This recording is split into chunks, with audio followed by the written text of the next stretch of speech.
Telugu young directors ఛానల్కి స్వాగతం సుస్వాగతం. ఈ రోజున ఫిలిం రివ్యూ అండ్ మై వ్యూలో భాగంగా ఈ రోజున హిందీ సినిమా సల్మాన్ ఖాన్ హీరోగా యాక్ట్ చేసిన సికిందర్ సినిమాని మనం ఒకసారి చూద్దాం. ఇది తెలుగు సినిమా కాదు కదా సార్, తెలుగు యంగ్ డైరెక్టర్స్ అన్నారు కదా, మనకి సినిమా కదా. తెలుగులో వచ్చే యంగ్ డైరెక్టర్స్కి రైటర్స్కి స్క్రీన్ ప్లేలో వచ్చే లొసుగులు, కథలో వచ్చే ప్రాబ్లమ్స్ ఒక్కసారి తెలియచేద్దామనే ఉద్దేశంతో మనం ఈ రివ్యూ చేస్తున్నాం కదా. అందుకోసమని హిందీ సినిమా, ముఖ్యంగా మనకి తెలుగులో కూడా స్టాలిన్ సినిమా అందరూ చూసే ఉంటారు, అలాగే సూర్యతో వచ్చిన సినిమా కూడా మనకు చూసి ఉంటారు. మురుగదాస్ హిందీలో చేసినటువంటి సినిమా. మురుగదాస్ అంటే సౌత్లో చాలా ఫేమస్ డైరెక్టర్ కదా. మరి ఆయన హిందీలో ఏం తీశాడు, ఎలా ఆడింది సినిమా? ఈ సినిమా మన 30వ తారీఖున రిలీజ్ అయింది, మార్చి 30వ తారీఖున చూశాను. మధ్యలో 2-3 సినిమాలు, ఆర్జీవి గారిది వచ్చింది, తర్వాత మరొక సినిమా, ఇంకొక 2 సినిమాలు చూడాలి. జాక్ ఒకటి, తర్వాత మన జాట్ ఒకటి. జాట్ చూసిన తర్వాత చెప్తా. జాట్ సినిమా నిన్న 2 రోజుల నుంచి చూస్తూ ఉంటే విపరీతమైన హైప్ వచ్చింది దానికి, సినిమాకి.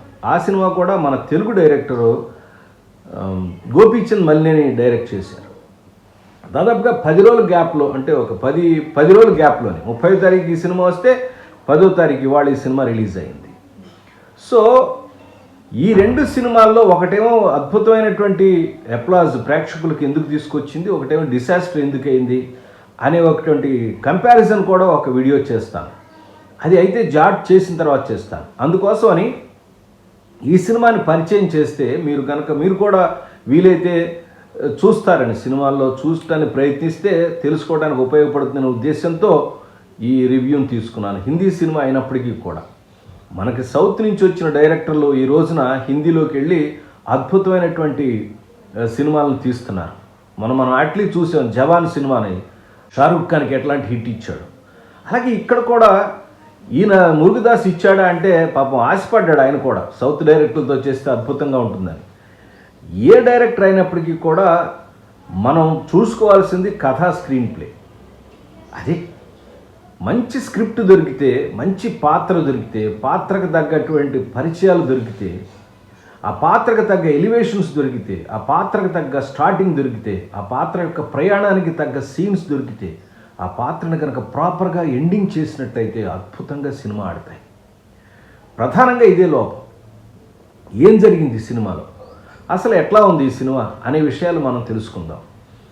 ఈ పర్టికులర్ రివ్యూస్ మాత్రం మన కోసమే, మన యంగ్ డైరెక్టర్స్ చేయకూడదు తప్పులే. తెలుసు అందరికీ, మురుగదాసు తెలియదండి స్క్రిప్ట్ రాసే అతనికి. జరుగుతూ ఉంటాయి ఎప్పటికప్పుడు. వాళ్ళకి తెలీదా స్క్రిప్ట్ రాసేటప్పుడు చదువుకోలేదా, లేదా పక్క వాళ్ళు చెప్పలేదా, రైటింగ్స్ డిపార్ట్మెంట్ లేదా, ఆయన పెద్ద డైరెక్టర్ కదా, బోల్డ్ మంది రైటర్స్ ఉంటారు కదా, మీకు డౌట్ రావచ్చు. అన్నీ వస్తాయి. సినిమా మేకింగ్లో రకరకాల ప్రయత్నాలు ఉంటాయి, రకరకాల మనుషులు పనిచేస్తూ ఉంటారు, హీరో, ప్రొడ్యూసరు, ఇంకా వేరియస్ డిపార్ట్మెంట్ వ్యక్తులు కూడా. కథ సరిగ్గా లేనప్పుడు, లేదా ఒక్కొక్కసారి డిమాండ్ వల్ల రకరకాల చేతులు పెడతా ఉంటారు, మారుస్తూ ఉంటారు, మార్పులు వస్తుంటాయి. ఇవన్నీ మార్చకుండా గట్టిగా స్టాండర్డ్గా ఉండాలంటే కథను కనుక మంచి స్ట్రక్చర్లో ఉంటే ఎవరైనా చేతులు పెట్టినా సరే మనం ఎవరు ఏం చేయలేరు. అది మాత్రం యంగ్ డైరెక్టర్స్ తెలుసుకోవాలి. సరే, ఆ కథ ఏంటో తెలుసుకుందాం పదండి. ముందుగా ఈ సినిమాలో చూపించిన కథ ఏంటో తెలుసుకుందాం. ఒక రాజుగారు ఉంటాడు, ఒక రాజా సాబ్ ఒక ఆయన ఉంటాడు. ఆయన ఒక ఆ ఏరియాలో ఒక పెద్ద కింగ్ లాగా తన ప్రజల్ని సొంత బిడ్డల్లాగా చూసుకుంటూ ఉంటాడు. ఆయన కోసం ప్రాణాలు ఇవ్వడానికి ఆ చుట్టుపక్కల ఊళ్ళందరూ కూడా, ఊళ్ళలో జనంతో కూడా ఉంటారు. వాళ్లతో పాటు ఏమాత్రం బేషిజాలు లేకుండా ఒక కామన్ మ్యాన్ లాగా ఈయన కూడా ఉంటారు, రాజుగారు అయినప్పుడు కూడా. ఆయన భార్య కూడా అనుకూలమైన భార్య. అనుకోకుండా ఇలా జరుగుతూ ఉండగా ఒకసారి ఒక ఫ్లైట్లో ఒక మినిస్టర్ గారి కొడుకు ఒక అమ్మాయితో మిస్బిహేవ్ చేస్తాడు. అమ్మాయికి రకరకాల ప్రైవేట్గా ఏదో వృత్తి చేస్తుంటుంది. ఆ వృత్తి దానిలో సెల్ ఫోన్లో చూసి, అంటే పోర్నోగ్రాఫిక్ మూవీలో నటించడం అట్లాంటిది ఏదో వృత్తి చేసింది. అమ్మాయి డైలాగ్ కూడా చెప్తుంది, నా భర్తకి విషయం తెలుసు అని చెప్పని. సో ఈ అమ్మాయి ఫోటో తీసి దానిలో ఏదో చూసుకొని, ఇట్లాంటి దానిలో నటించో నాతో ఏంటని అమ్మాయిని ఫోర్స్గా చేస్తాడు. అతను పక్కన కొడుకు చిన్న పిల్లవాడు కూడా ఉంటాడు. ఆ పిల్లవాడిని అడ్డం పెట్టుకొని ఇతను చేయకపోతాడు. ఈ విషయం తెలుసుకున్న రాజాసాబు అతని చెత్త కొట్టేస్తాడు. అది ఫ్లైట్లో ఓపెనింగ్ సీన్. సో ఈ విషయం ఆ మినిస్టర్కి తెలుస్తుంది. ఎప్పుడు ఆయన పుట్టినరోజు, కొడుకు పుట్టినరోజు చేస్తుంటే ఆ వీడియోలన్నీ పబ్లిక్లోకి వెళ్ళిపోయి వైరల్ అయిపోతే ఆయన అక్కడి నుంచి ఈయన మీద పగ పెంచుకుంటాడు. సో పగ పెంచుకుంటే ఇతని మీద చేద్దాం, రకరకాల ప్రయత్నాలు చేద్దామని అనుకుంటూ ఉండగా ఒకసారి మినిస్టరు వీళ్ళ బ్యాచ్లోనే, ఈ రాజుగారి ఉన్న ఊళ్ళోనే ఒక అతను బాంబులు ఏవో సప్లై చేస్తాడు. ఆ సప్లై చేసాడు, రాత్రిపూట వచ్చి చెప్తాడు, నేను పొరపాటున తెలియక ఇచ్చానండి, నా దగ్గర అడిగితే వాళ్ళేమో అక్కడ పంజాబ్లో బాంబు బ్లాస్టులు చేశారు, పోలీసులు వస్తారు పట్టుకుంటారంటే అతను ప్రొడక్షన్గా వెళ్తాడు. సో ఈలోపుగా మరొక పోలీసు వచ్చి అతన్ని ఇన్ఫామ్ చేస్తాడు, ఎవరికి, వాళ్ళ మిస్సెస్కి, ఇలా రాజాసాబ్కి ప్రాబ్లం ఉంది అంటే. ఆయన అభిమానించే వ్యక్తులు ఉంటారు కదా పోలీస్ డిపార్ట్మెంట్లో, చెప్పంగానే ఆమె ప్రొటెక్షన్ తీసుకుంటుంది. సో ఈమె ఎన్నిసార్లు ఆయనకి ప్రాబ్లం వచ్చినప్పుడు, రాజాసాబ్కి ఎటువంటి ప్రాబ్లం వచ్చినప్పుడు కూడా భార్య ఉండి రక్షిస్తూ ఉంటుంది. మీరు గమనించాలి ఇది సినిమాలో జరుగుతున్నటువంటి తత్వం. రక్షిస్తుంది. ఆ ప్రయత్నంలో ఆ అమ్మాయి ఒకసారి ఒక నైటు చనిపోతుంది. అంటే ఈ మినిస్టర్ కోపం వస్తే ఏం చేస్తాడంటే ఒక పోలీసు పెద్ద ఏసీపీని కొనేసి ఆయన్ని ఈయన మీదకి పంపిస్తాడనమాట. ఆయన ఈ కుట్రంతా చేస్తూ ఉంటాడు ఇట్లాగా. సో భార్య చనిపోతుంది. ఈ ఫ్రైడే సాటర్డే కేసులు వాయిదా వేసుకోవడం కోసం, దొరకకుండా ఉండడం కోసం దూరంగా ఉంటాడు. భార్య హాస్పిటల్లో ఉండదు, అతని దగ్గర లేకుండానే భార్య చనిపోతుంది. అక్కడ నుంచి అతను బాధపడిన తర్వాత ఒక విషయం తెలుస్తుంది అతనికి. ఏమని, చనిపోతూ ఆవిడ ఆర్గాన్ ట్రాన్స్ప్లాంటేషన్, మళ్ళీ ఫ్లాష్ కట్ సీన్స్ చూపిస్తారు మనకి, దానం చేసింది, అవయవ దానం చేసింది. దానిలో ఒకళ్ళకేమో లంగ్స్, ఒకళ్ళకి హార్ట్, ఒకళ్ళకి కళ్ళు ఇచ్చారు. ఈ ముగ్గురు వ్యక్తులు ఎలా ఉన్నారని చూడటానికి వెళ్ళి వాళ్ళ ప్రొడక్షన్ చేసి వాళ్ళని వీళ్ళ నుంచి రక్షించడం అనేదే ఈ సెకండ్ హాఫ్లో కథ. ఇది సినిమా. అంటే భార్య పోయిన, అత్యధికంగా ప్రేమించేటువంటి భార్య పోయినప్పటికీ కూడా భార్య ప్రేమని అవయవాల్లో కూడా చూసుకుంటూ అవి పొందిన వాళ్ళే అని రక్షించాలనేటువంటి ఒక వ్యక్తిత్వం ఉన్న ఒక క్యారెక్టర్ని క్రియేట్ చేశారు. కొత్త పాయింట్ అనిపించి సల్మాన్ ఖాన్ పాపం ఒప్పుకుని ఉంటాడు, కరెక్టే. ఈ సినిమా స్ట్రక్చర్ కనుక మనం చూసినట్టయితే మనకు బోల్డ్ విషయాలు తెలుస్తాయి. సినిమా మీరు చూసినట్టయితే మీకు అర్థమవుతుంది. ఇది మొట్టమొదట మనం తెలుసుకోవాల్సింది, స్క్రీన్ ప్లే లోపం వల్లే ఈ సినిమా ఇట్లా అయిపోయింది. తిప్పి రాస్తే సూపర్ హిట్ అయ్యేదేమో. స్క్రీన్ ప్లే విషయం తీసుకుంటే ప్రధానంగా నాకు అనిపించిన లోపం ఏంటంటే ప్రధాన పాత్ర. ఇంతకు ముందు ఎపిసోడ్లో కూడా ఒకసారి నాని క్యారెక్టర్ని ఎగ్జాంపుల్ చేసి చెప్పాను కూడా నేను ఒకసారి. ప్రధాన పాత్ర ఎప్పుడు కూడా మరోజుగా ఉంటూ తర్వాత ఏంటో ఎప్పుడో బిగినింగ్ నుంచి, సినిమా బిగినింగ్ నుంచి చివరి దాకా ఒకటే అలా ఒకే ఎక్స్ప్రెషన్లో విని వినపడకుండా పెదాలు కదలకుండా డైలాగులు చెప్పటం, ఇలా ఏమిటో అది ఒక టైప్ ఆఫ్ యాక్టింగ్ అనుకుంటారో ఏంటో నాకు అర్థం కాదు. మనస్ఫూర్తిగా డైలాగ్ అంటే ఆ డైలాగ్లో ఫోర్స్ ఏదో అంటే పర్టికులర్ సీన్లో ఏదైతే ఉందో ఆ ఎనర్జీని దానిలో సీన్లో చూపించినప్పుడు యాక్టరు అన్నిట్లో ఒకే టైప్ ఆఫ్ ఎక్స్ప్రెషను, చాలా మోడెస్ట్గా అలా మాట్లాడుతూ అలా ఓకే ఇట్స్ ఆల్ రైట్ క్యా హే ఇట్లా మాట్లాడుతున్నారు అనుకోండి, ఎలా అనిపిస్తుంది సినిమా అంతా డల్గా ఉంటుంది. ఇదొకటి. రెండోది, క్యారెక్టర్ ప్యాసివ్గా అయిపోతుంది. ప్రధాన పాత్ర ప్యాసివ్గా అయినటువంటి ఏ సినిమా కూడా నాకు తెలిసి చాలా సినిమాలు అసలు 99.9% సినిమాలు ఆడలేదు. ప్యాసివ్ క్యారెక్టర్ అంటే తర్వాత ఎండింగ్ విషాదంతో ఉండటం, చనిపోవటం అట్లా అనుకోవకండి, అది వేరే సంగతి. చాలా సినిమాల్లో హీరో చచ్చిపోయాడు కదండి, హీరోయిన్ అట్లా అనవాకండి, అది వేరు.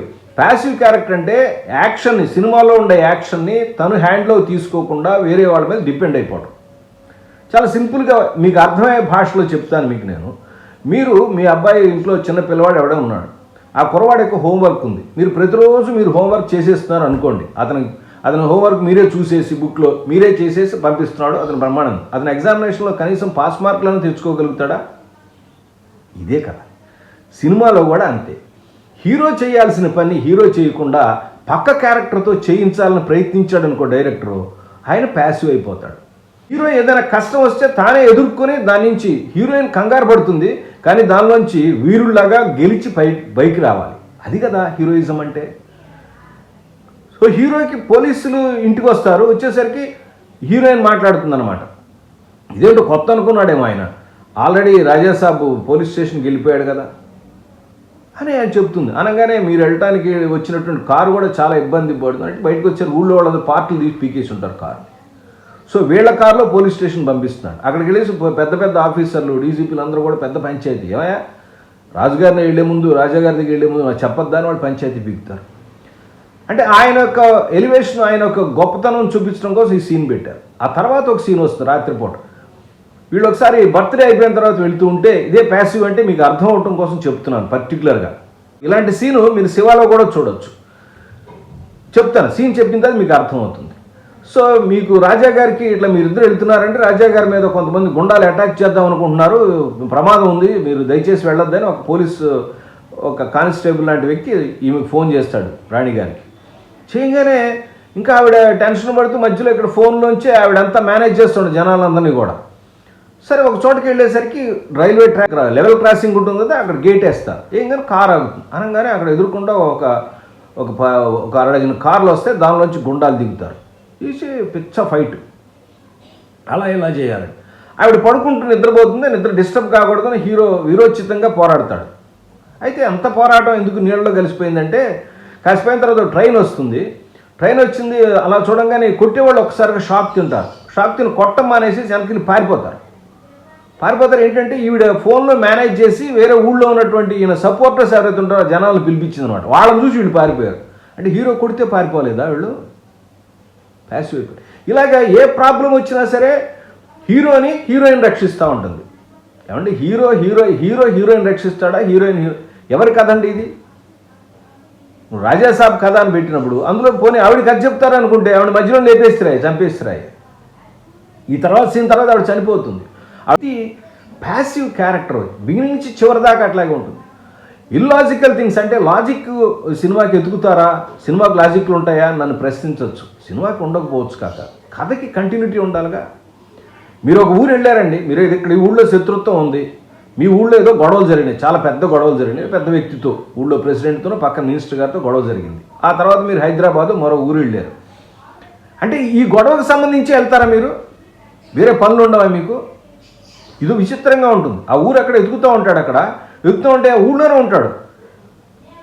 కానీ ఆయన విలన్ వీళ్ళిద్దరికి పోటీ పడు. కానీ చివరి సీన్లో వెళ్ళిపోయి ఇక కాదని చెప్పి డైరెక్ట్గా వెళ్ళిపోతారు. మరి ఇదే పని రాజా గారు ఫస్ట్ సీన్లో చేయొచ్చుగా, ఆయన మినిస్టర్ ఇంటికి వెళ్ళిపోయి చేయొచ్చుగా.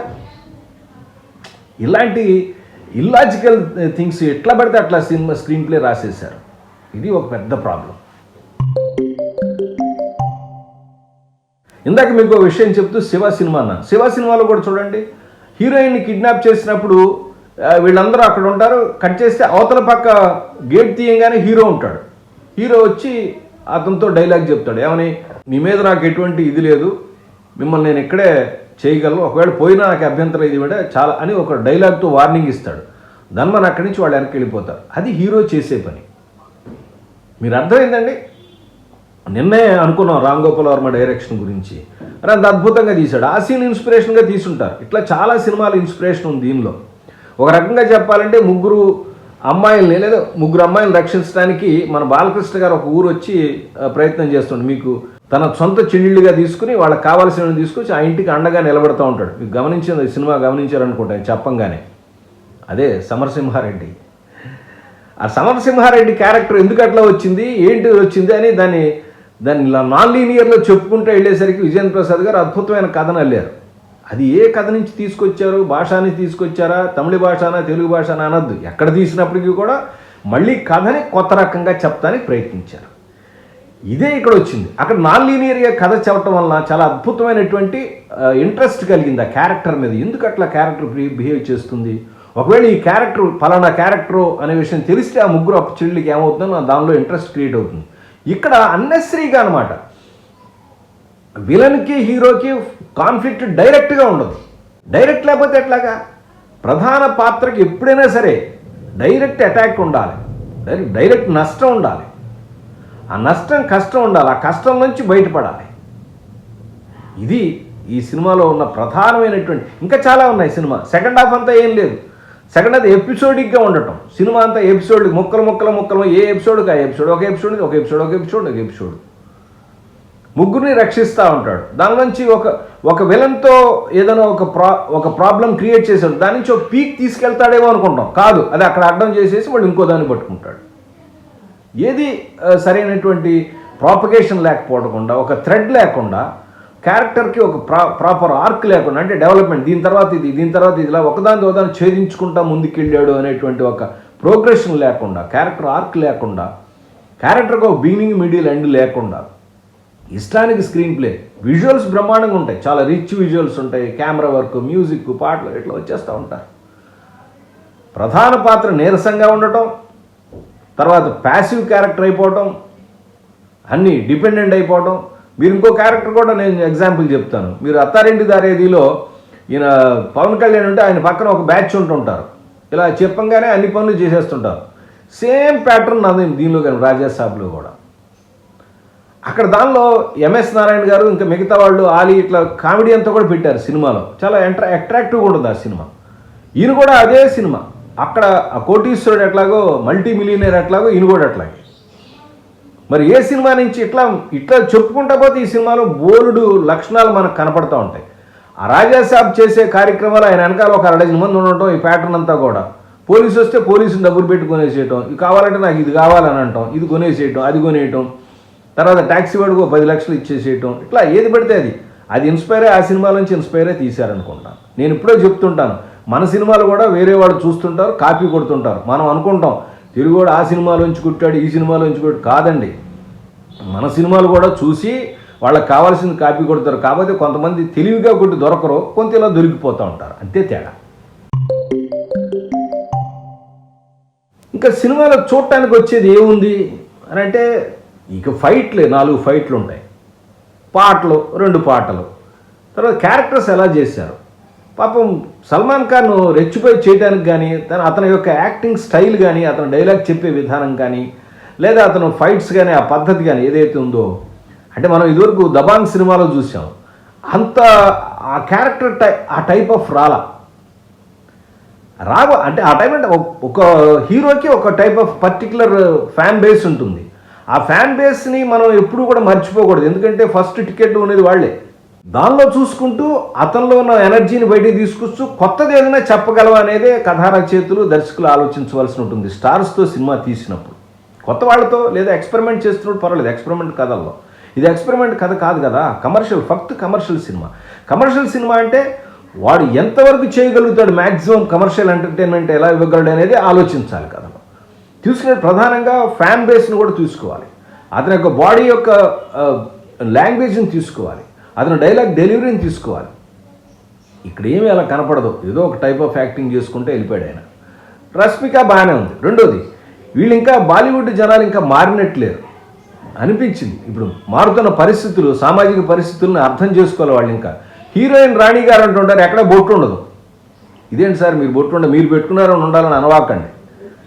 క్యారెక్టర్స్ అలా ఉన్నాయి, వాళ్ళ భావజాలంలోంచి ఇంకా బాలీవుడ్ ఇంకా బయటికి రాలేదనిపిస్తుంది. ఇది రెండోది, మన భారతీయ సినిమా, మన సమాజంలో నుంచి వస్తున్న సినిమా.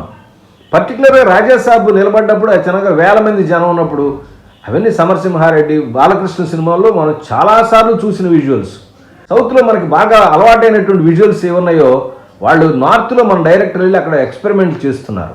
అలాంటి ఏమి ఎక్స్పెరిమెంట్లు చేశారు ఇక్కడ? కథతో ఎక్స్పెరిమెంట్లు చేస్తే హిట్ అవుతున్నారు. ఎప్పుడైతే ఓన్లీ విజువల్గాను, ఓన్లీ బిల్డప్లతోనూ, ఫైట్లతోనూ లాక్కొద్దామంటే అది కుదరదు. మన దగ్గరే కాదు, ఎక్కడా కుదరదు. సినిమాకి కథ ఉండాలి, లేదా ఒక ప్రధాన పాత్రని పాయింట్ ఆఫ్ చేసుకుంటూ వెళ్ళాలి. ఓన్లీ డబ్బు ఖర్చు పెట్టారు, టైం ఖర్చు పెట్టారు, కానీ సినిమాలో స్క్రీన్ ప్లే కథనే సరిగ్గా తీసుకోకపోవడం. ఇదే కథని నాన్ లీనియర్గా చెప్తే పలానా సినిమా అని అయిపోతుంది. అందుకని ఆ సినిమాని ఈ సినిమానికి కాకుండా చేయాలంటే ఏం చేయాలి? ఇలా చేయాలి. అదే అంటున్నాను, సినిమా కాపీ కొట్టడం కూడా, లేదా కాంటెక్స్ట్ తీసుకుని కొత్త కంటెంట్ తయారు చేయడం కూడా ఒక గొప్ప ఆర్ట్. కాంటెక్స్ట్ తీసుకోండి, ఏ సినిమా సూపర్ హిట్ సినిమా ఏదైనా తీసుకోండి, దాన్ని కొత్తగా ప్రజెంట్ చేయటం, కొత్త బ్యాక్డ్రాప్లో ప్రజెంట్, కొత్త క్యారెక్టరైజేషన్తో ప్రజెంట్ చేయటం అనేది అది చాలా ఇంపార్టెంట్. అదే దర్శకుడికి ఎక్కువగా ఉండాల్సింది. ఇది సికిందర్ సినిమా.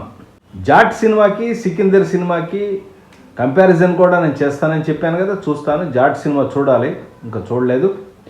జాక్ అనే సినిమా కూడా వచ్చింది, అది డీజే టిల్లు క్యారెక్టరైజేషన్తో, బొమ్మరిల్లు భాస్కర్ ఇద్దరు కలిపిన క్యారెక్టరైజేషన్తో వచ్చింది. అది కూడా చూసి పెడతాను, కొంచెం టైం ఉంది కదా. అయితే కొత్తగా ఇప్పుడు మనకి మండే రోజు నుంచి ఫిలిం షెడ్యూలింగ్ ఎలా వేయాలి అనేటువంటి ఒక 4-5 ఎపిసోడ్ల సిరీస్ని స్టార్ట్ చేస్తున్నాను. Film making step by step అనే భాగంలో ఫిలిం షెడ్యూల్ ఎలా ఉంటుంది, ఎలా వేస్తారు ఏంటి అనేది దానిలో నేను మీకు తెలియజేస్తాను.